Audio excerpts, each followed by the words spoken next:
बच्चों, अभी हम लोग ब्रीदिंग के बारे में पढ़ रहे थे। ब्रीदिंग में आपने tidal volume, inspiratory reserve volume, expiratory reserve volume, residual volume, total lung capacity, functional capacity, ये सब पढ़ा है आपने। अभी हम लोग बात करेंगे जो है exchange of gas, exchange of gases. In the case of breathing system, alveoli are the primary structure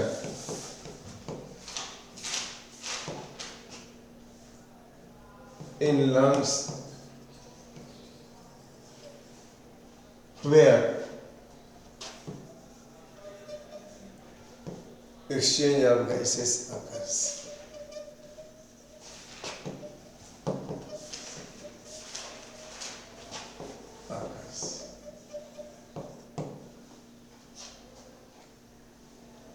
इसके अलावा in tissue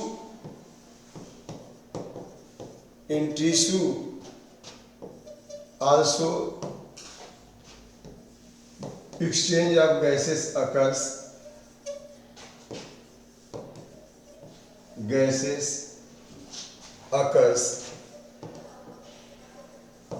From blood capillary.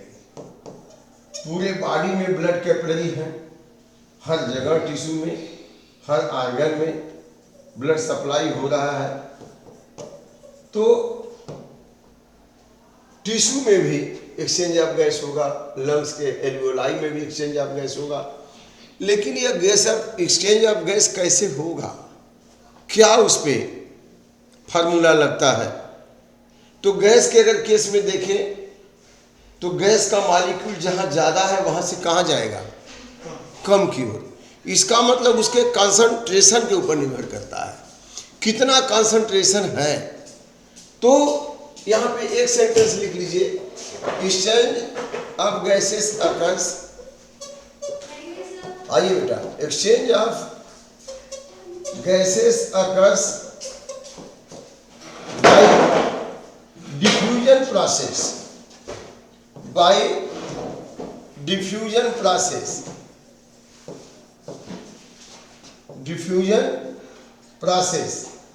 due to concentration difference। Diffusion क्यों होगा? कंसंट्रेशन में अंतर होगा, जहां गैस ज्यादा है वहां से कहां जाएगी, कम की ओर जाएगी। तो डिफ्यूजन का परिभाषा यही है कि the movement of molecules, the flow of molecules from its higher concentration to lower concentration, जहां ज्यादा है वहां से कम की ओर जाएगी। तो यहां पे process due to concentration difference,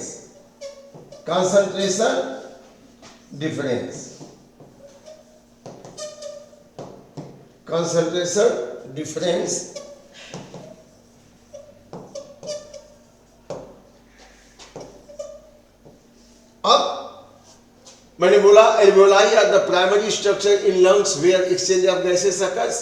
इसके अलावा in tissue also exchange of gases occurs from blood capillary. Exchange of gases occurs by diffusion process due to concentration difference. यहां पे एक टर्म आता है बच्चों, partial pressure. Partial pressure of oxygen, partial pressure of carbon dioxide, है ना। क्योंकि हम लोगों के बॉडी में, लंग्स में और बॉडी टिश्यू में किसका एक्सचेंज होना है, ऑक्सीजन और कार्बन डाइऑक्साइड का। तो यहाँ पे partial pressure of oxygen and partial pressure of carbon dioxide की हम बात करेंगे। लेकिन इससे पहले हम बात करेंगे कि ये पार्शियल प्रेशर है क्या। आगे बढ़ें। अब लिखिए पार्शियल प्रेशर, ये क्या है partial pressure?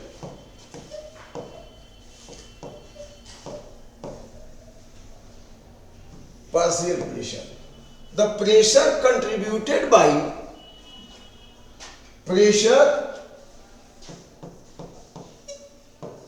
Pressure contributed by an individual gas contributed by an individual gas in a mixture of gases is called as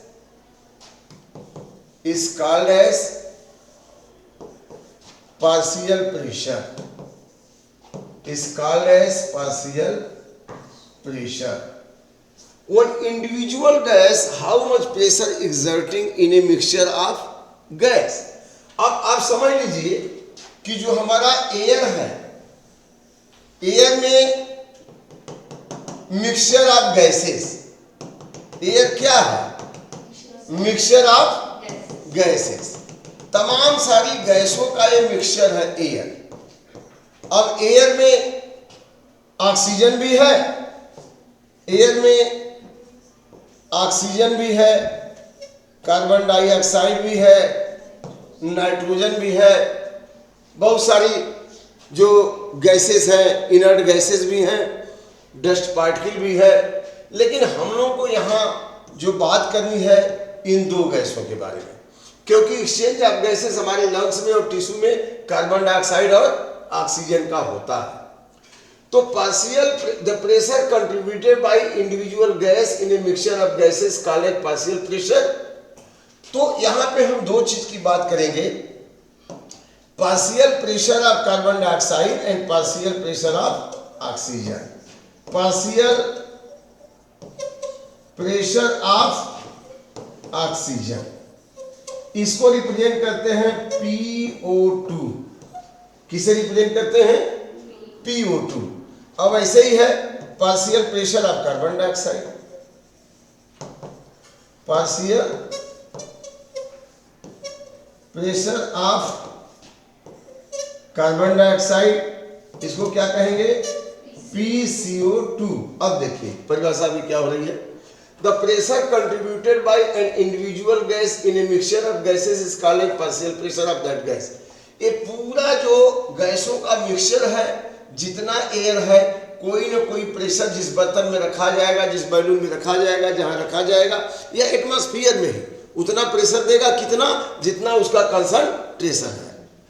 तो अगर कायदे से हम देखें तो ऑक्सीजन का कंसंट्रेशन कितना है? 21% है। कार्बन डाइऑक्साइड कितना है? 0.03% है। नाइट्रोजन का कितना है? 78%। तो सबसे ज्यादा पार्शियल प्रेशर किसका होगा? नाइट्रोजन का होगा। सेकेंड नंबर पे किसका होगा? ऑक्सीजन का होगा।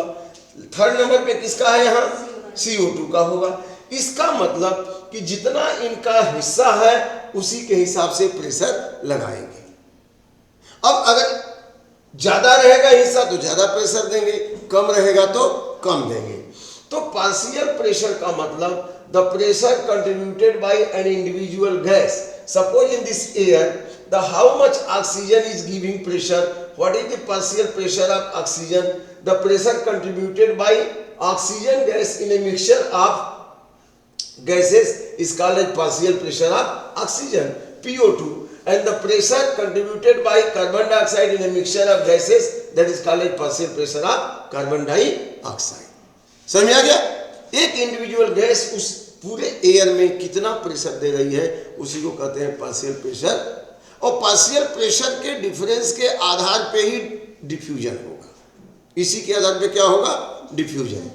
अब इनके परसेंटेज के आधार पे हम देखें तो कितना इनका परसेंटेज है, इसको जरा हम इस तरह से रिप्रेजेंट कर लेते हैं। सपोज कर लीजिए कि यह हमारा लंग है और यहां पे एयर है, यहां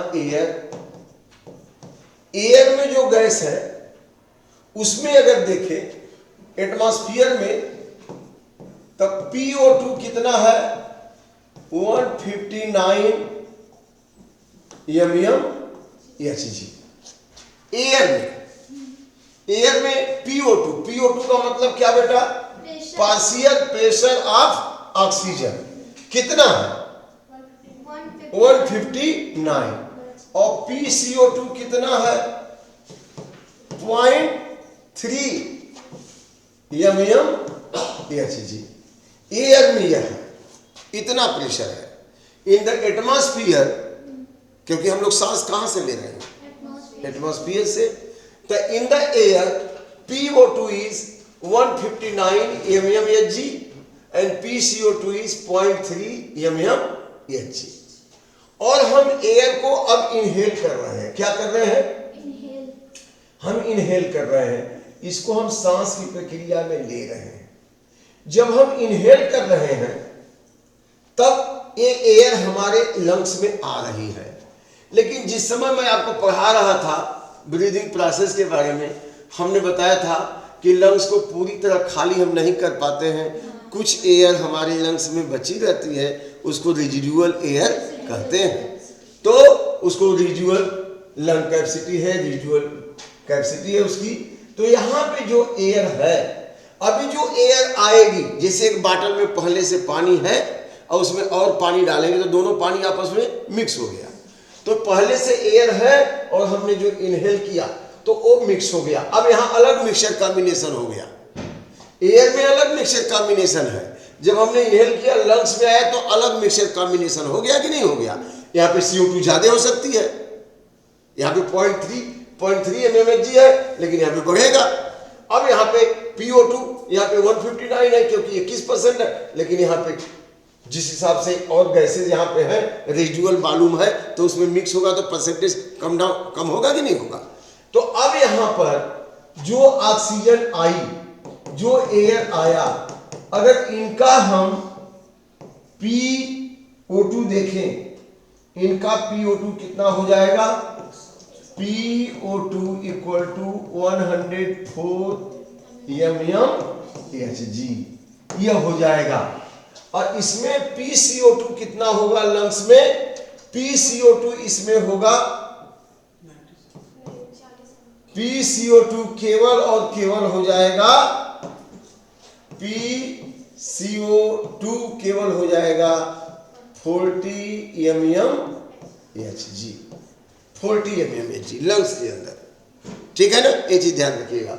लंग्स के अंदर PO2 104 mmHg हो जाएगा बेटा, और लंग्स के अंदर में PCO2 कितना हो जाएगा 40 mmHg। अब यहां पर एक्सचेंज होगा क्योंकि ब्लड कैपिलरी यहां है और ब्लड कैपिलरी यहां पे इस तरह से ये लगी हुई है, तो यहां एक्सचेंज होगा। और एक्सचेंज होकर के यह ब्लड कहाँ आएगा, यह आएगा हार्ट में आएगा।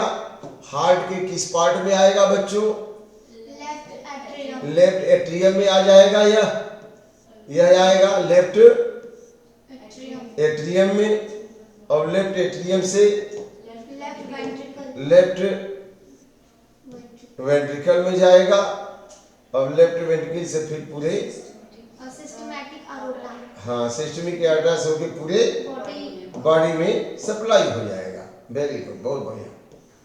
तो यहाँ पे अगर हम देखें, यहाँ से कलेक्ट करके आ रहा है, यहाँ से आ रहा है,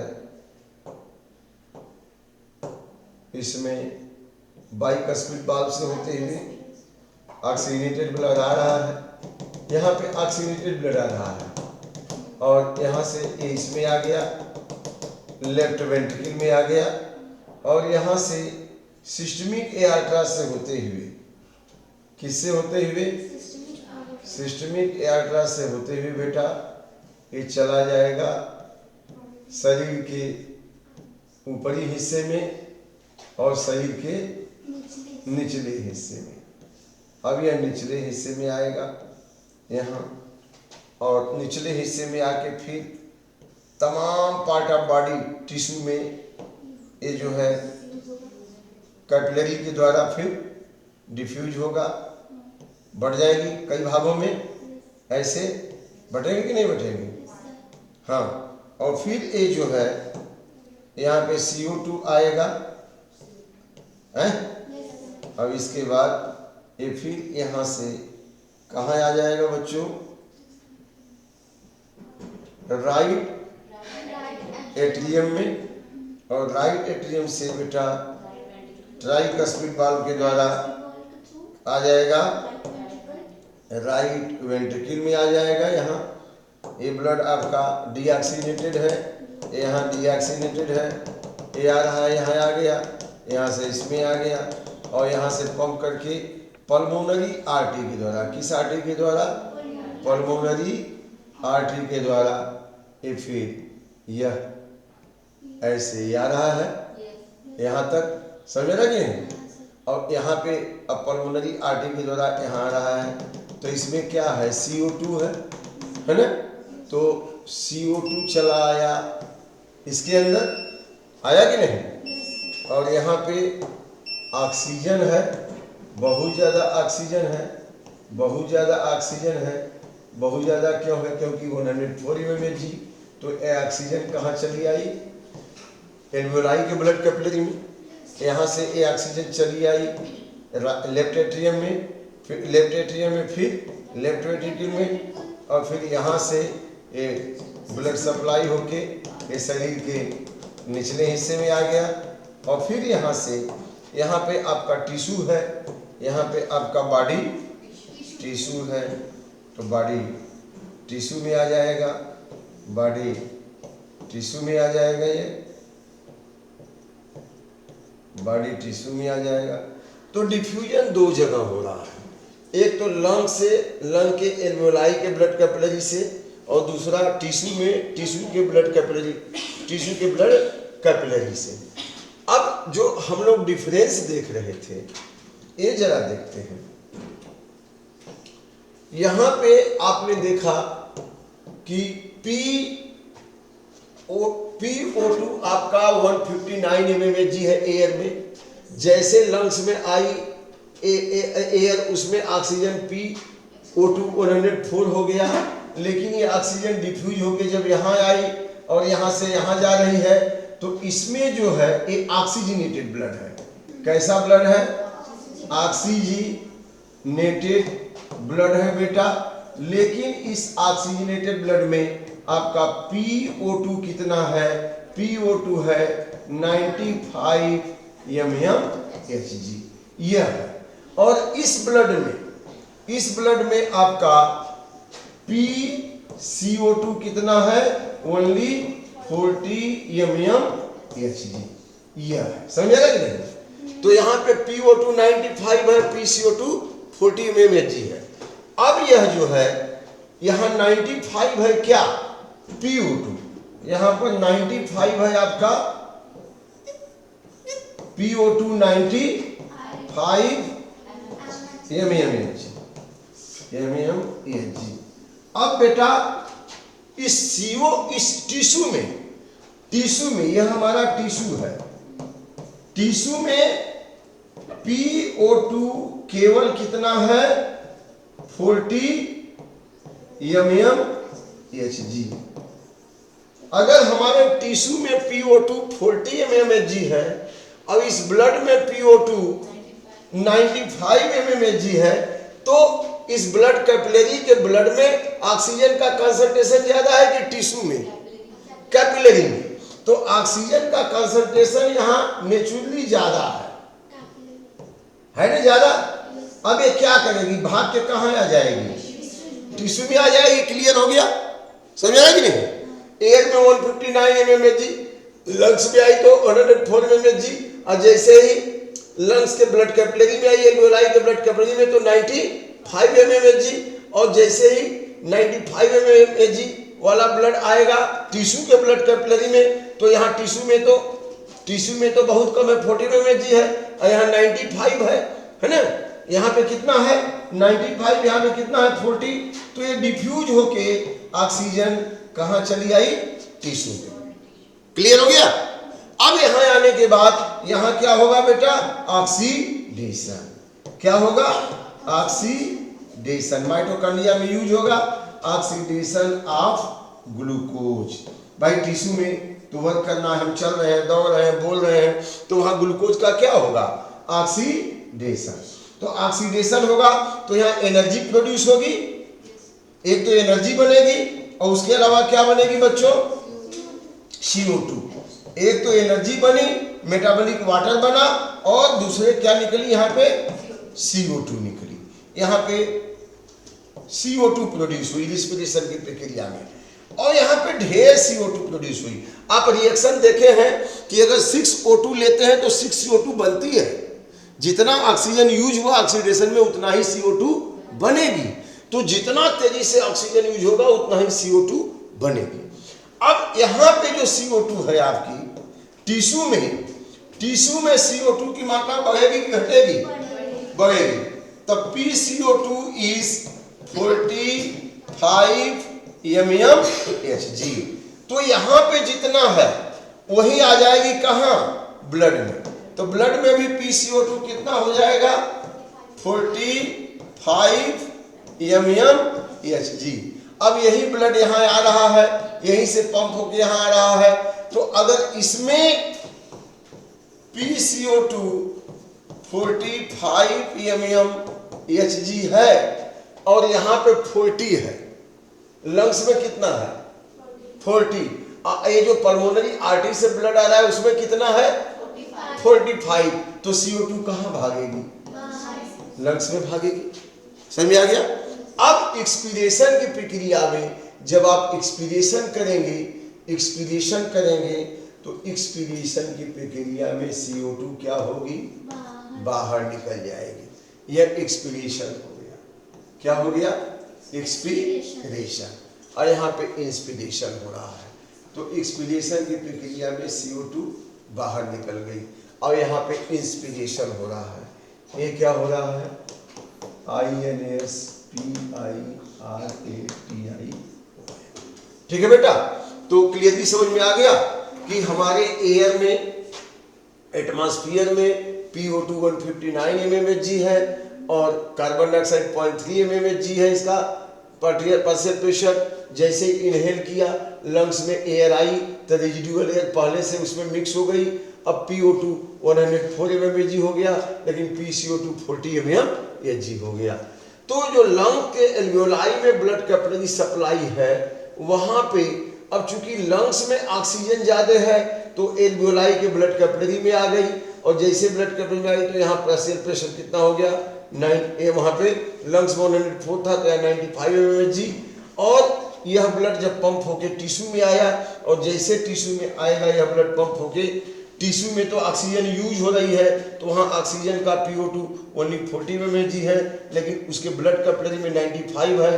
तो बहुत तेजी से डिफ्यूज होके ऑक्सीजन हमारी चली आएगी टिश्यू में। वहाँ ऑक्सीडेशन ऑफ ग्लूकोज होगा, फिर एनर्जी, मेटाबॉलिक वाटर और कार्बन डाइऑक्साइड बनेगी। अब टिश्यू में एकदम से CO2 की मात्रा बढ़ गई, टिश्यू का टेम्परेचर बढ़ गया, CO2 की मात्रा बढ़ गई, और यह CO2 जैसे ही यहाँ ज़्यादा हुई डिफ्यूज होके आ जाएगी ब्लड कैपिलरी में, और वेना के बाद से होते हुए फिर ऊपर वाले हिस्से से नीचे वाले हिस्से से राइट एट्रियम में, राइट एट्रियम से राइट एट्रियम में, फिर पल्मोनरी आर्टरी से ये पंप होकर के कहाँ चली जाएगी? लंग्स के एल्वियोलाई में, फिर वहाँ एक्सचेंज होगा। और यहाँ पे पल्मोनरी आर्टरी में PCO2 45 है, लंग्स में 40 है, तो पल्मोनरी आर्टरी से उसके ब्लड कैपिलरी में जाके CO2 लंग्स के एल्वियोलाई में डिफ्यूज हो गई। आपने देखा कि पूरा ये डिफ्यूजन का खेल है केवल कंसंट्रेशन के ऊपर निर्भर है। यहाँ कोई गार्ड नहीं बैठा है ये कहेगा ऑक्सीजन तुम जाओ CO2 मत जाओ। नो, उनका कंसंट्रेशन कहाँ ज़्यादा है वहाँ से वो कहाँ की तरफ जाएंगे? कम की तरफ जाएंगे। ठीक है ना? अच्छा, अब ये तो एक्सचेंज ऑफ गैसेस हो गया, क्लियर हो गया, लिखना पड़ेगा, समझ में आ गया? आगे बढ़े ना? अच्छा, अब एक्सचेंज ऑफ गैसेस हो गया, लेकिन अब ट्रांसपोर्ट ऑफ गैसेस कैसे होगा? दोनों जगह पे एक्सचेंज हो गया, क्लियर।